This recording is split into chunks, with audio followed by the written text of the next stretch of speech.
그 안에서 발견되려 함이니 내가 가진 은은 율법에서 난 것이 아니요 오직 그리스도를 믿음으로 말미암은 것이니 곧 믿음으로 하나님께로부터 난 의라. 내가 그리스도와 그 부활의 권능과 그 고난의 참여함을 알고자 하여 그의 죽으심을 본받아 어떻게 해서든지 죽은 자 가운데서 부활에 이르려 하노니. 아멘. 네. 이 말씀에 의지해서 주 안에서 기쁨이 넘치는 길쌈교회 예수님을 본받아 라는 제목으로 하나님 말씀 함께 나누기 원합니다.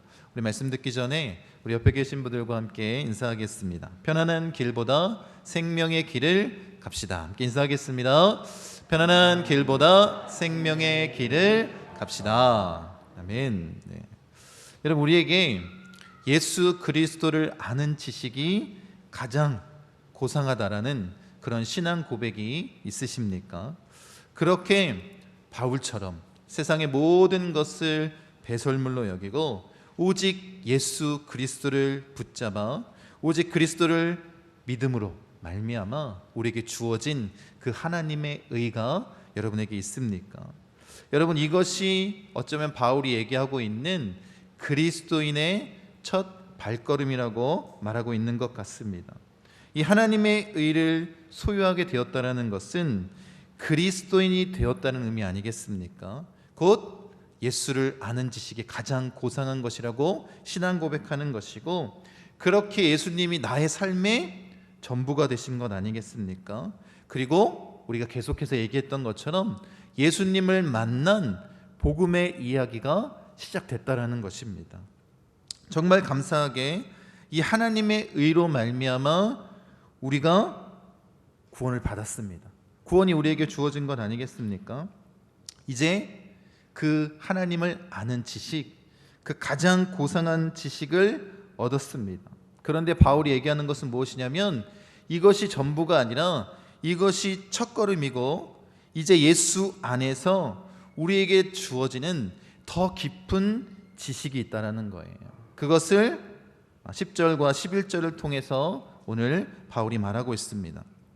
그 알을 전해주기 위해서 자신의 모든 것을 손해보는 것, 해로 여기고 배설물로 여기고 그 예수 그리스도가 얼마나 고귀하신지 그 마음을 지금 바울이 열정을 다하여 정성을 다하여 우리에게 전해주고 있습니다. 우리 10절 말씀 같이 한번 읽겠습니다. 내가 그리스도와 그 부활의 권능과 그 고난의 참여함을 알고자 하여 그의 죽으심을 본받아. 우리가 바울의 마음을 좀 알기 원하는데 지금 바울이 말하고 있는 이 말에 의미를 좀 담기 원합니다. 먼저 바울이 말한 의미를 좀 더 깊이 깨닫기 위해서 이 말을 좀 알길 원합니다. 바울이 뭐라고 얘기하고 있냐면 내가 그리스도를 알고자 하여 이렇게 얘기하고 있습니다. 이 알고자 하여의 의미가 무엇일까? 이것을 좀 우리가 알길 원하는데 바울은 단순히 그리스도에 대한 지식을 아는 것에 대해서 이야기하고 있는 것이 아닙니다. 그냥 그리스도와 관련된 몇 가지 지식을 더 얻는 것, 내가 이것을 알고자 하여 이렇게 말하고 있는 것이 아닙니다. 바울이 이 알고자 하여라는 말에 어떤 의미를 담고 있냐면 지금 바울은 예수님을 알길 원했습니다.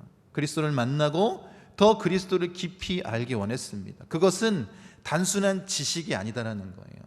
예수님과 함께 동행하면서 그 예수님을 경험하면서 느꼈던 그 예수 그리스도를 인격적으로 더 많이 친밀하게 그렇게 알기를 갈망하고 있다는 거예요. 그래서 알고자 하여 라는 표현을 쓰고 있습니다. 여러분, 바울이 다메섹에서 예수님을 만났습니다. 그리고 굉장히 충격적인 것이 무엇이냐면 부활하신 예수님을 만났다라는 거예요. 다른 게 아닙니다. 그가 그렇게 핍박하러 다녔지만 결국에 예수 그리스도 그 부활하신 주님을 만나서 바울이 온전히 변화된 건 아니겠습니까? 그 충격이 얼마나 컸던지 사도행전과 바울서신에 이 이야기를 계속해서 언급하는 것을 우리가 알 수 있습니다.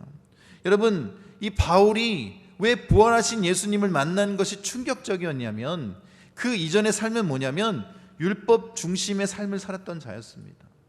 그런데 부활하신 예수님을 만나고 어떤 삶으로 바뀐 거예요? 예수 중심의 삶으로 바뀐 거예요. 왜냐하면 예수 그리스도가 메시아이고 구원자 아니십니까? 부활하신 예수님을 만났다라는 것은 예수님이 그렇게 바울이 고대하는 메시아 아닙니까? 그러니까 그의 삶이 완전히 바뀐 거예요. 예수님을 만난 이후에 더 가까이 주님과 함께하길 원했습니다. 주님을 만나기를 갈망했습니다. 주의 음성을 듣기를 사모했습니다. 그래서 신약 성경을 우리가 살펴보면 바울이 계속해서 주님의 음성을 듣는 것을 우리가 알 수 있습니다. 계속해서 그 주님의 음성과 환상을 기록하고 있습니다. 바울이 고린도 지역에서 복음을 전할 때 굉장한 어려움을 당했습니다. 사실 바울의 입장에서 보면 계속해서 복음을 전하지만 사명을 가지고 계속해서 어려움을 당하지 않습니까? 그런데 바울이 처음으로 복음을 전한 것 실패한 곳이 어디냐면 아덴이라는 곳이었습니다. 거기서 실패하고 고린도 지역으로 간 거예요. 근데 복음을 전하려고 하니까 이 마음 가운데 걸림이 굉장히 많았지 않았겠습니까? 그 이전에는 계속해서 복음을 전하고 부흥의 역사가 일어나는 것을 통해서 어려움을 당해도 이겨낼 수 있었습니다. 그런데 이제 어떻게 하냐면 그것이 굉장히 자기 마음 가운데 어려워서 극복할 수 없을 정도로 절망감 가운데 빠져 있었던 것 같습니다. 그렇게 허덕이고 있는 이 바울에게 주님이 나타나셔서 밤에 말씀하십니다. 말씀 보세요. 사도행전 18장 9절 10절입니다. 밤에 주께서 환상 가운데 바울에게 말씀하시되 두려워하지 말며 침묵하지 말고 말하라. 내가 너와 함께 있음에 어떤 사람도 너를 대적하여 해롭게 할 자가 없을 것이니 이는 이 성중에 내 백성이 많음이라 하시더라. 지금 바울은 계속해서 뭘 언급하고 있는 거냐면 내가 예수 그리스도를 만났던 경험에 대해서 이야기를 하는 거예요. 그 주님의 음성을 듣고 그 주님의 음성을 들은 것을 통해서 다시 열정을 회복하고 복음을 전하고 그렇게 만난 예수 그리스도를 계속해서 전해주고 있다는 것입니다. 사실 우리가 지금 빌립보서를 나누고 있는데 제가 빌립보서를 통해서 계속해서 마음 가운데 하나님이 주시는 감동은 무엇이냐면 바울이 얼마나 열정이 넘쳤는지 자기가 알고 있는 진리를 우리에게 온전히 전해주기 위해서 단어 한 단어 한 단어에 굉장히 정성스럽게 마음을 담아 그렇게 전하고 있다는 것입니다. 오늘 본문도 마찬가지입니다. 여러분 우리가 보통 소울푸드라고 얘기하는 게 있습니다. 그게 어떨 때 많이 그 음식을 소울푸드라고 얘기하냐면 우리 어머님이 우리에게 지어주신 음식들 그리고 나중에는 결국에 그 어머니의 음식을 못 먹게 됐을 때 그 맛을 그리워하지 않습니까? 근데 여러분 한번 잘 생각해 보십시오. 이 어머니가 만들어주신 음식 물론 그 유명한 셰프들이 하는 그 요리하고는 분명히 맛의 차이가 있을 것입니다. 그런데 왜 우리가 그 음식을 기억하고 잊지 못하는 것입니까? 이유는 뭐냐면 이 어머님이 해주신 음식에는 뭐가 들어가 있기 때문이요? 정성이 들어가 있기 때문입니다. 그래서 잊지 못하는 거예요. 그 마음 때문에. 여러분 제가 지금 드리고 싶은 말씀은 이겁니다. 이 육의 양식도 정성이 들어가면 얼마나 귀해집니까? 영의 양식도 마찬가지입니다.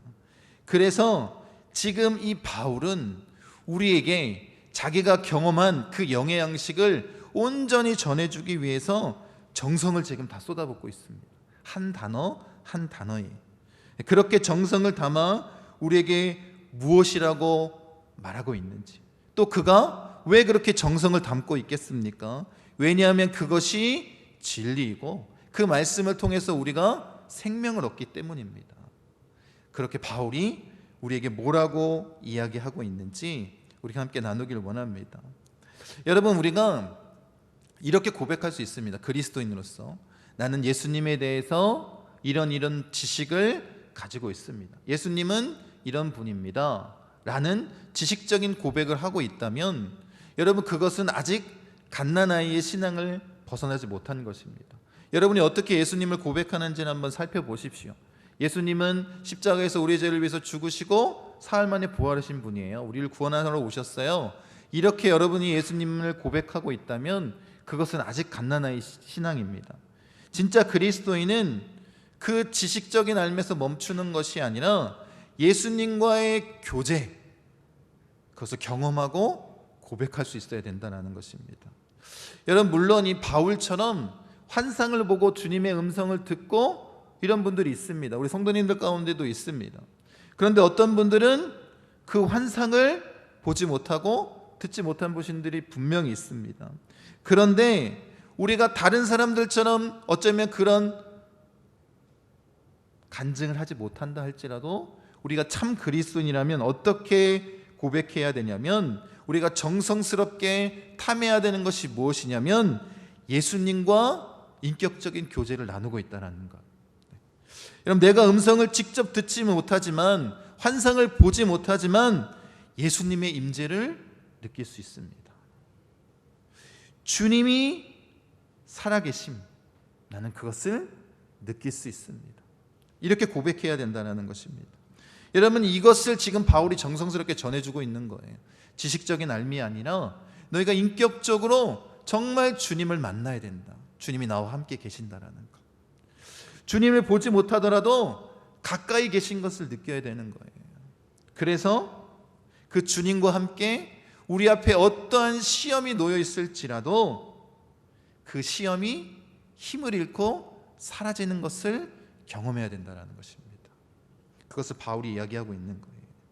그리스도를 알고자 하여, 이것은 단순한 지식이 아니라 우리가 인격적으로 주님을 만난 경험, 체험을 이야기하고 있는 것입니다. 그래서 우리가 성경 읽을 때, 혼자 기도할 때 주님이 계신 것을 느껴야 되지 않겠습니까? 그렇게 주님 앞에 서야 되지 않겠습니까? 그렇게 주님의 음성을 귀담아 들어야 되는 것입니다. 그리고 죄의 유혹 앞에 성령의 근심하심을 우리가 경험해야 되지 않겠습니까? 그런 경험에 대해서 이야기를 하고 있는 것입니다. 내가 그리스도를 알고자 하여 그의 부활하심과 살아계심을 직접 경험하고 그 임재를 누려야 된다는 것입니다. 바울이 계속해서 우리에게 권면하고 있는 거예요. 주님과 교제하십시오. 그렇게 우리가 인격적으로 주님을 만나기 원합니다. 그래서 지금 바울이 우리에게 가지고 있는 열망은 뭐냐면, 그렇게 인격적으로 주님을 만나십시오. 그리고 이어지는 두 번째 열망이 뭐냐면, 10절 다시 한번 읽겠습니다. 같이 읽겠습니다. 내가 그리스도와 그 부활의 권능과 그 고난의 참여함을 알고자 하여 그의 죽으심을 본받아. 하나님을 인격적으로 만나는 것, 그것이 첫 번째 열망이라면 두 번째 열망은 뭐냐면, 그렇게 인격적으로 만나서 뭘 하다는 거예요? 그 죽으심을 본받아 예수 그리스도를 닮은 삶을 삽시다 라고 이야기를 하고 있는 것입니다. 그 인격적으로 주님을 경험한 이후에 이제 예수님을 닮아 삽시다 라고 얘기하는 것입니다. 그렇게 예수님을 닮기 위해서 반드시 필요한 세 가지를 지금 10절에 언급을 하고 있습니다. 첫 번째가 뭐냐면 부활의 권능을 알아야 된다는 거예요. 여러분, 우리가 그리스도인입니다. 그래서 그리스도인은 그리스도 안에 있는 사람들 아니겠습니까? 예수님이 우리 안에 계신 사람들을 이야기하는 것입니다. 그래서 바울은 그리스도 안이라는 표현을 굉장히 많이 쓰고 있습니다. 그 의미가 뭐냐면, 이제 우리가 그리스도인이 되었다라는 것은, 그리스도 안에 있다라는 것은 예수님과 함께 십자가에서 죽고 부활하신 예수님과 함께 사는 자가 되었다라는 거예요. 그게 그리스도 예수 안이라는 의미입니다. 여러분, 우리가 예수님과 함께 그 십자가에서 죽고 주님과 함께 사는 자가 된 것 아니겠습니까? 이 놀라운 권능이 우리에게 나타난다라는 거예요. 그리스도 안에 있을 때만 가능한 것 아니겠습니까? 우리가 이 의미를 좀 더 깨닫기 위해서 로마서를 좀 살펴보기를 원하는데, 로마서 1장부터 5장까지는 우리에게 아주 중요한 교리를 전해주고 있습니다. 그게 뭐냐면 오직 예수 그리스도를 믿음으로 구원을 받는다라는 거예요. 하나님의 의로만 우리가 구원을 얻을 수 있다는 거예요. 우리의 육신의 어떠함이 아니라 오직 믿음으로 우리에게 주어진다는 것입니다. 그래서 이 교리를 통해서 사람들이 오해하기 시작했습니다. 어떻게 오해했냐면, 그렇게 믿음으로 구원받는 것이라면 이제 내가 짓는 죄에 더 이상 문제가 되지 않는다. 그러니까 내가 어떤 모습으로 살든지 문제가 되지 않는다 라고 사람들이 이야기하기 시작했습니다. 그래서 바울이 6장에 이렇게 얘기합니다. 한번 말씀 보세요. 같이 한번 읽겠습니다.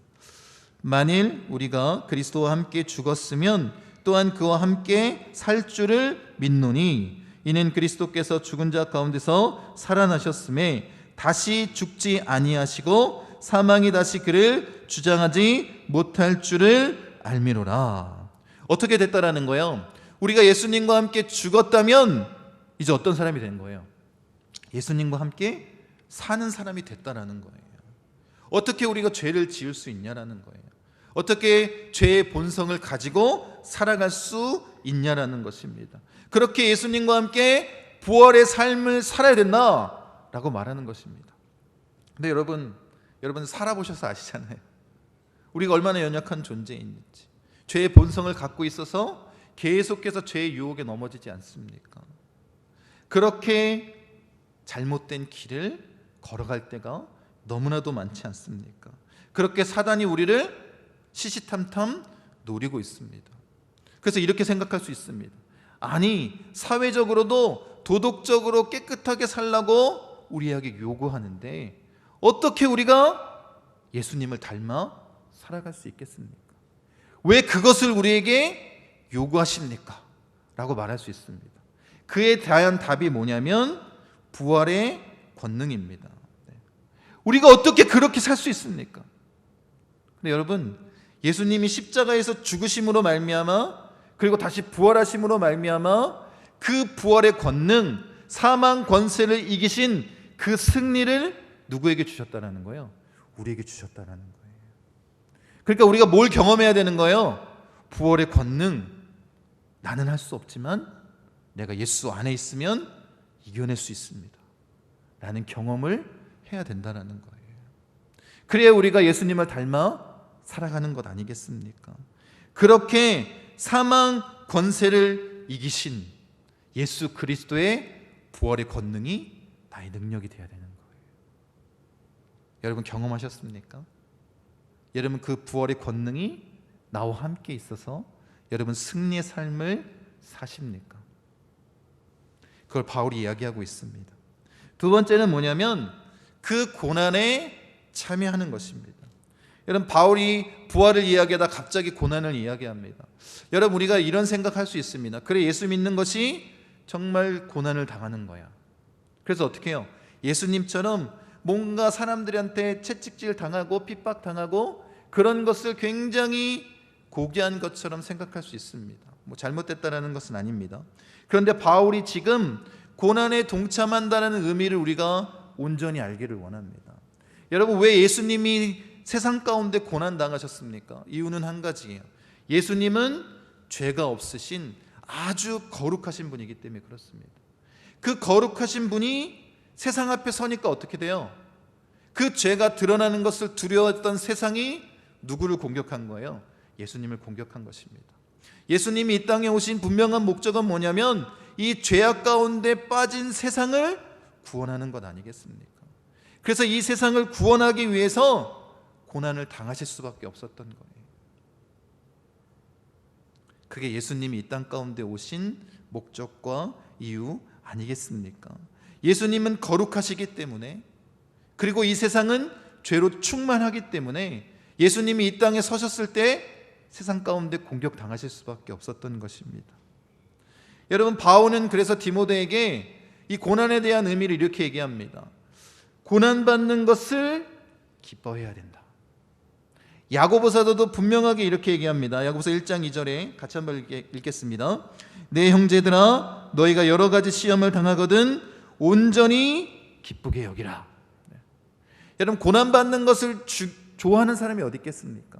고난받는 것을 즐거워하는 사람이, 기뻐하는 사람이 어디 있겠습니까? 그런데 이 의미가 뭐냐면 여러분, 예수님은 거룩하시기 때문에 세상 가운데 고난당한 건 아니겠습니까? 그러니까 여러분들이 예수님을 닮아 거룩해지고 거룩해지고 거룩해지면 세상 가운데 고난을 당할 수밖에 없다라는 거예요. 여러분, 사소한 고난이 아닌 거예요. 여러분이 예수님을 닮아 거룩해지면 자동적으로 죄악 가득한 이 세상이 우리를 핍박할 수밖에 없다는 것입니다. 여러분, 예수님 안에 거하고 그 부활을 경험했다면 당연한 일인 거예요. 여러분, 예수님께서는 이 세상을 치유하시기 위해서 그 고난당하신 것 아닙니까? 예수님은 분노하신 것이 아니라 그 세상을 받아들이신 것 아닙니까? 이기기 위해서. 우리가 예수님의 고난에 동참했다는 의미가 바로 이것입니다. 여러분, 우리가 정말 예수님과 동일한 마음으로 살아간다면 이 세상의 죄악이 우리를 공격할 수밖에 없다는 것입니다. 여러분, 이 세상 가운데서 당한 그 고난, 어쩌면 우리가 예수님과 아주 동일하게 당하지는 못할 것입니다. 그런데 여러분들이 그 세상의 핍박을 조금이라도 경험하였다면 그 의미가 뭘까요? 내가 누굴 닮았다라는 거예요? 예수님을 닮았다라는 의미인 거예요. 그런데 세상 사는데 아무 문제가 없어. 그럼 누굴 닮은 거예요? 여러분, 고난에 동참한다는 의미는 아주 중요한 의미 아니겠습니까? 이 진리를 깨달아야 되는 거예요. 그냥 겉으로 물리적으로 핍박당하는 것이 아닙니다. 여러분이 얼마만큼 거룩한 삶의 모습을 지녔느냐, 그것이 척도 아니겠습니까? 그런 자들이 그 고난을 경험했다면 이게 슬퍼할 일입니까? 기뻐할 일입니까? 당연히 기뻐할 일 아니겠습니까? 왜요? 우리가 예수님을 닮은 거니까. 그래서 바울이 디모데에게 그리고 야고보 사도가 고난당하는 것을 기뻐하라고 말하는 것입니다. 여러분, 고난당하는 것을 기뻐하는 자가 되기 원합니다. 여러분, 고난 당하십시오. 예수님 때문에. 그리고 예수님을 닮은 모습으로 거룩함으로 서는 자 되기를 원합니다. 세 번째는 그의 죽으심을 본받아야 된다는 거예요. 여러분, 이 그의 죽으심을 본받아라는 의미는 뭐냐면 예수님께서 십자가에서 죽으심 같이 그렇게 죽기까지 복종하신 것처럼 우리도 어떻게 하겠다는 거예요? 하나님 앞에 내 목숨을 기꺼이 내려놓겠다는 고백입니다. 예수님은 그 하나님의 구원 계기를 위해서 십자가에서 그 사명을 다하셨습니다. 죽기까지 그 모습을 닮아야 된다는 거예요. 여러분, 그렇게 바울이 고백하는 것 아닙니까? 이 세상의 것을 다 배설물로 여기고 내가 오직 예수 그리스도를 붙잡으니까 자신의 사명이 더 뚜렷해진 거예요. 그러니까 어떻게 해요? 자기 목숨도 아끼지 않고 달려나가는 것 아닙니까? 그래서 지금 우리가 빌립보서를 보고 있는데 이 빌립보서에서 바울이 그 마음을 어떻게 표현하고 있는 거예요? 기뻐하고 기뻐하라. 죽음의 위협이 두렵지 않다라는 거예요. 그 고난이 고난으로 다가오지 않는다라는 거예요. 기뻐하고 기뻐하라. 죽음을 각오했기 때문에 그런 것 아니겠습니까? 여러분, 우리가 그리스도를 닮는 이 예수님을 본받는 이 과정, 바울이 뭐라고 얘기하고 있냐면 이렇게 얘기하는 거예요. 부활의 권능으로. 여러분, 우리가 정말 이 죄악된 세상 가운데 살아갈 때 우리가 너무나도 연약한 존재이기 때문에 죄의 유혹에 넘어질 수 있는 것 아닙니까? 죄를 지을 수 있습니다. 그런데 우리가 분명히 알아야 될 것, 예수 그리스도가 이미 십자가에서 죽으시고 부활 승리하셨기 때문에 우리가 온전히 예수 안에 거하는 자라면 그 부활의 권능으로 다 이겨낼 수 있다는 거예요. 그 죄의 유혹도, 우리의 자아도, 죄의 본성도 다 이길 수 있다는 것입니다. 그런 부활의 권능을 여러분이 소유해서 승리의 삶을 살길 원합니다. 그렇게 예수님을 닮아 세상과 구별되어 거룩한 삶을 살게 되면 어떻게 된다고요? 세상이 예수님을 핍박한 것처럼 우리를 핍박할 수밖에 없는 거예요. 세상이 우리를 미워한 게 아니라 예수님을 미워한 거예요. 왜요? 우리가 그 거룩함을 닮았기 때문에. 그렇게 이 세상 가운데서 우리가 뭘 한다는 거예요? 예수님을 닮은 모습으로 그 고난에 동참하는 자가 된다는 것입니다. 그 다음에 여러분, 우리가 그 삶을 살게 되면 이런 삶을 사는 자들은 결국 어떤 모습을 나타낼 수밖에 없습니까? 내 안에 계신 예수 그리스도, 그분이 우리에게 주신 그 사명, 그것이 가장 귀한 것이 되어서 나의 목숨까지도 아깝지 않게 여기는 것 아닙니까? 그 사명을 죽기까지 복종하는 삶을 사는 것 아니겠습니까? 이런 삶의 모습, 이 세 단계의 과정을 우리가 다 겪어야 된다는 거예요. 그렇게 예수님을 닮아야 된다는 거예요. 여러분, 바울이 왜 이 부활의 권능과 고난에 참여하고 죽기까지 복종해야 되느냐라고 말하는 이유가 11절에 나옵니다. 11절 말씀 같이 한번 읽겠습니다. 어떻게 해서든지 죽은 자 가운데서 부활에 이르려 하노니. 지금 바울이 이 세 단계의 과정을 거쳐서 예수님을 온전히 알고 예수님을 닮은 모습을 가져야 되는 이유, 인격적으로 주님을 알아야 되는 이유, 그렇게 예수님과 함께 닮아 예수 그리스도가 이 땅 가운데 우리에게 전해주신 말씀대로 살아야 하는 이유가 뭐냐면 죽은 자 가운데서 부활에 이르기 위해서다라고 말하고 있는 거예요. 마지막 우리에게 주어지는 그 영광을 위해서라는 거예요. 영원한 생명을 위해서 그 일을 행한다라고 말하고 있는 것입니다. 그러니까 바울의 궁극적인 열망은 뭐냐면 예수 그리스도의 영광에 동참하는 거예요. 그 영광에 동참하기 위해서 이 모든 고난과 어려움을 극복하고 나아간다는 거예요. 부활의 권능, 고난의 동참, 죽기까지 복종하는 삶, 그렇게 예수님을 닮는 이유가 바로 그것입니다. 지금 이렇게 예수님을 더 깊이 알아 구원에 이르는, 진짜 구원에 이르는 것에 대해서 이야기를 하고 있는 거예요. 지금 우리가 알고 있는 대로 구원에는 단계가 있습니다. 칭의, 성화, 영화. 지금 이 9절부터 11절까지 바울이 이 구원의 단계에 대해서 이야기를 하고 있는 거예요. 9절이 칭의에 대해서 이야기를 하고 있는 것입니다. 그리고 10절은 예수님의 거룩함을 담는 성화에 대해서 이야기를 하고 있는 것이고, 지금 11절이 바로 예수 그리스도와 영원히 함께해서 온전해지는 영화에 대해서 이야기를 하고 있는 것입니다. 그래서 바울이 로마서에서 이 부분을 이렇게 얘기합니다. 로마서 8장 29절 30절입니다. 같이 한번 읽겠습니다. 하나님이 미리 아신 자들을 또한 그 아들의 형상을 본받게 하기 위하여 미리 정하셨으니 이는 그로 많은 형제 중에서 맏아들이 되게 하려 하심이니라. 또 미리 정하신 그들을 또한 부르시고 부르신 그들을 또한 의롭다 하시고 의롭다 하신 그들을 또한 영화롭게 하셨느니라. 아멘. 여러분, 그렇게 예수님을 인격적으로 알고 또 그렇게 노력하고 바울이 정성스럽게 예수님을 닮아야 된다라고 우리에게 알려준 이유가 무엇이겠습니까? 이 구원의 과정, 예수님께서 부르신 이 구원의 과정, 모든 그리스도인들이 겪는 것 아니겠습니까? 그리고 여러분 믿으시기 바랍니다.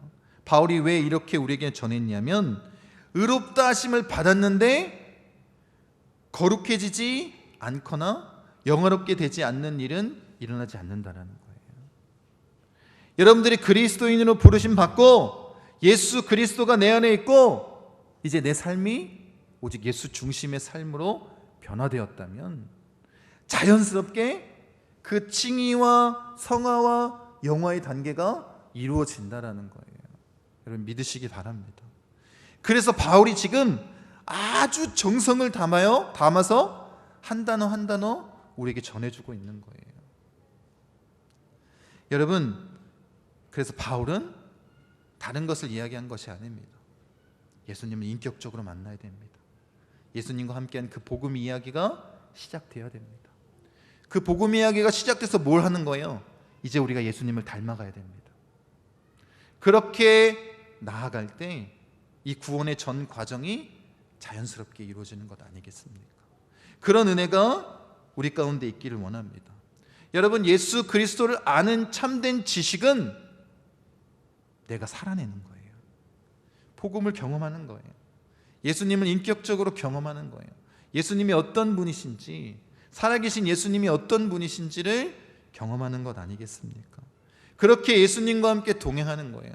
그래서 지금 바울이 강조하는 것, 우리가 예수님과 함께 십자가에서 죽었고 이제 우리는 부활하신 예수님과 함께 사는 자라는 거예요. 죽었고가 강조점이 아니라 예수님과 함께 사는 게 강조점 아니겠습니까? 그래서 바울이 계속해서 정성을 담아서 우리에게 전하고 있는 것입니다. 여러분, 우리 안에 예수 그리스도가 계시면 이 칭의와 성화와 영화의 과정이 자연스럽게 진행이 되는 거예요. 그 은혜가 우리 가운데 있기를 원합니다. 우리가 그리스도 안에 있으면 부활의 권능, 고난의 동참, 죽기까지 복종하는 삶이 자연스럽다라는 거예요. 억지로 꿰맞춰지는 것이 아니라는 거예요. 우리 인간의 노력으로 그것이 이루어지는 것이 아니다라는 거예요. 누가 하시는 거예요? 하나님이 시작하셨고 하나님이 완성시키실 거라는 거예요. 여러분 믿으십니까? 우리가 할 일은 그 주님과 함께 동행하는 거예요. 예수 안에 거하는 거예요. 주님의 말씀에 귀 기울이는 거예요. 그렇게 변화된 삶을 사는 것 아니겠습니까? 그렇게 자연스럽게 복음의 능력이 우리 가운데 나타나기를 원합니다. 바울의 이 음성을 기억하십시오. 얼마나 정성을 담아 우리에게 전해주고 있는지 그 한 단어 한 단어를 기억하십시오. 그리고 여러분들이 자연스럽게 주님과 함께 복음의 능력을 나타내고 누리길 원합니다. 그 세 단계, 부활의 권능, 고난의 동참, 죽기까지 복종하는 것, 이것을 기억하셔서 정말 예수님을 닮은 모습으로 거룩함으로 주님 앞에 서는, 또 이 세상 앞에 서는 우리 목포 순복음 중앙교회 모든 성도님들 되시기를 간절히 축원드립니다.